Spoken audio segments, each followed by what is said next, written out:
Salam saudara-saudara, kita jumpa lagi dalam renungan harian GP Kris Pangkal Pinang. Mari siapkan hati, kita akan merenungkan kebenaran firman Tuhan hari ini. Kita berdoa. Bapa kami dalam surga, kami mengucap syukur untuk hari ini. Terima kasih untuk istirahat sepanjang malam dan terima kasih untuk hari ini.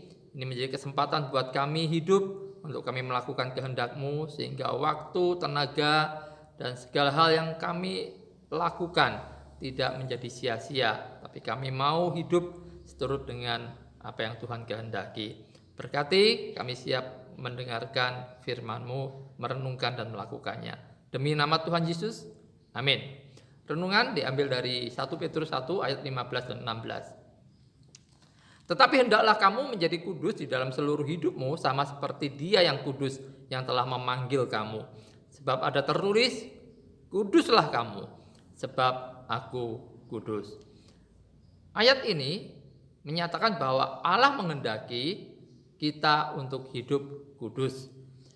Ayat ini juga menjadi alasan bahwa kekudusan praktis itu begitu penting.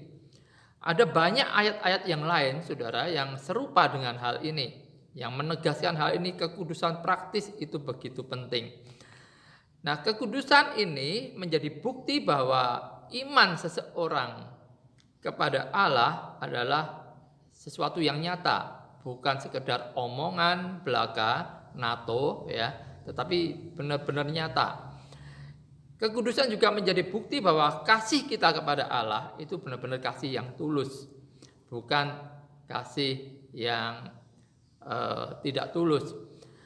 Nah, saudara bisa bayangkan kalau kita mengasihi Allah dengan kasih yang tidak tulus, bagaimana mungkin kita akan bisa hidup bersama Allah selama-lamanya? Alkitab makanya mengatakan, tanpa kekudusan tidak seorang pun akan melihat Tuhan. Israel juga mengatakan, tanpa kekudusan di dunia, kita tidak akan pernah siap menghadapi kekudusan di surga. Semua ungkapan, perkataan-perkataan ini dimaksudkan untuk kita boleh memberi perhatian yang tinggi, yang penting terhadap kekudusan praktis, mendorong kita untuk mengusahakan hidup kudus secara praktikal. Apa itu kekudusan praktis? Saya akan mengutip 3 hal dari banyak tulisan dari Israel. Kekudusan praktis ialah kebiasaan yang pertama ini untuk setuju dengan kehendak Allah. Kebiasaan untuk setuju dengan kehendak Allah. Artinya kita mengasihi apa yang Allah kasihi, kita membenci apa yang Allah benci. Jadi jangan dibolak-balik ya. Kita mengasihi apa yang Allah benci, kita membenci apa yang Allah kasihi. Ini adalah model kehidupan kita yang lama. Kehidupan kita ketika kita masih bergelimang dengan dosa, kita masih berkubang dengan dosa. Itu kebalikan, bertentangan dengan karakter Allah. Nah, ketika kita percaya kepada Tuhan, mari biarlah kita mengusahakan karakter kita pun menjadi selaras dengan karakter Allah.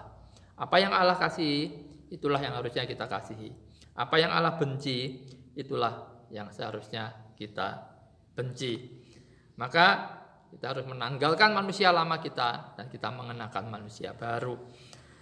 Bagaimana kita bisa tahu apa yang Allah kasihi dan apa yang Allah benci? Semuanya sudah tertulis di dalam Alkitab. Maka kita perlu untuk senantiasa belajar Alkitab. Kita membaca, merenungkan, dan melakukannya. Yang kedua, kekudusan praktis ialah tentang usaha kita menjadi serupa dengan Yesus. Kita tahu karakter Yesus. Yesus penuh cinta kasih, rendah hati, taat kepada Allah. Dia tidak mementingkan dirinya sendiri. Dia punya hati yang berbelas kasihan, tidak kompromi dengan dosa, dan banyak hal kebajikan-kebajikan lainnya. Nah, saudara, semua kebajikan dalam diri Yesus ini yang harusnya kita pun miliki menjadi kebajikan kita.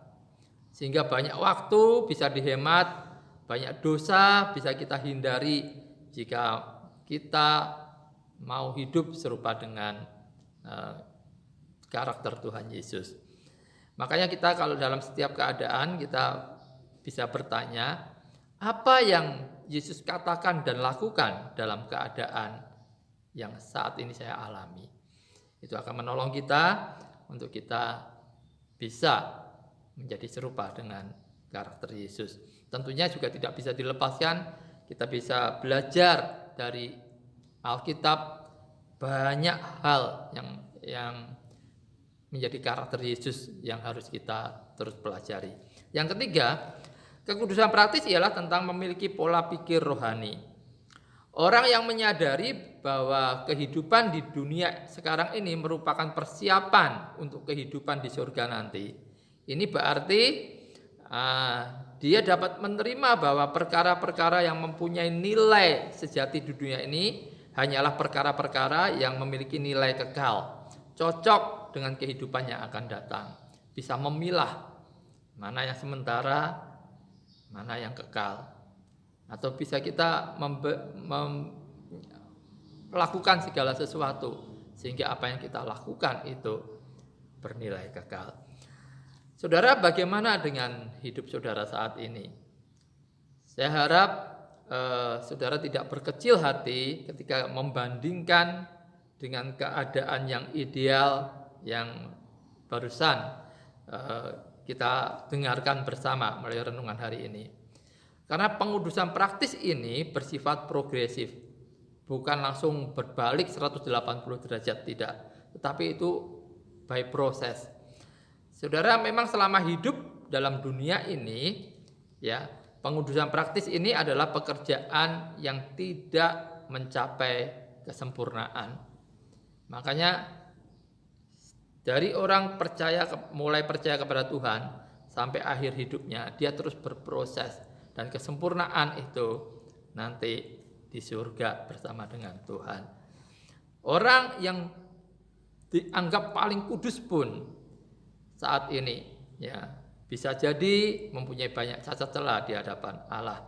Jadi mari kita sama-sama, ya, kita tidak menjadi sombong dan kita tidak menjadi patah semangat. Kita terus berproses untuk hidup kudus. Namun di sini yang penting adalah ketetapan hati kita untuk mau hidup kudus. Gambaran tentang kehidupan yang kudus ini kiranya tetap menjadi tujuan hidup kita sebagai orang percaya. Jadi bukan bagaimana kita sekarang, tetapi apa yang kita mau upayakan untuk menjadi seperti yang Tuhan kehendaki. Ini yang harus kita pikirkan dan kita upayakan. Saya akan akhiri renungan hari ini dengan 2 nasihat bagi saudara yang tergerak mau berjuang untuk hidup dalam kekudusan. Yang pertama, mulailah dengan Kristus. Datanglah kepadanya dengan iman dan jalinlah persekutuan dengannya. Tuhan Yesus berkata dalam Yohanes 15 ayat 5, di luar aku kamu tidak dapat berbuat apa-apa. Jadi startnya, mulainya dari mana? Mulainya dengan Kristus, datang kepada Dia. Yang kedua, agar kita dapat terus berada dalam kekudusan, ya, maka perlu untuk selalu tinggal di dalam Kristus. Saudara, kalau kita keluar dari Kristus, maka hidup kita pasti akan menjadi jauh dari kekudusan. Dialah roti hidup, dialah air hidup yang kita perlukan agar kita tetap sehat secara rohani. Kita punya pola pikir rohani. Kekudusan adalah buah dari hidup yang dipersatukan dengan Kristus. Maka inginkanlah Dia dan datanglah kepadanya. Tuhan Yesus memberkati. Mari kita berdoa. Bapa kami dalam surga yang mengucap syukur untuk kebenaran firman-Mu yang kami renungkan hari ini. Dan tolonglah kami semua umat-Mu supaya kami boleh menganggap penting, memberikan perhatian seluruh hidup kami untuk kami boleh hidup kudus secara praktis. Karena Tuhan sudah menguduskan kami secara status, biarlah kami boleh sungguh-sungguh menjadi umat-Mu yang kudus secara praktikal. Biarlah Tuhan tolong kami boleh terus hidup bersama dengan Engkau, di dalam Engkau setiap waktu. Ya Tuhan, berkati umat-Mu sepanjang hari ini, dalam segala aktivitas pekerjaan yang dilakukan. Biarlah kebenaran firman-Mu yang menuntun hidup kami. Terpujilah nama-Mu. Demi nama Tuhan Yesus kami berdoa. Amin. Tuhan Yesus memberkati. Sampai jumpa lagi.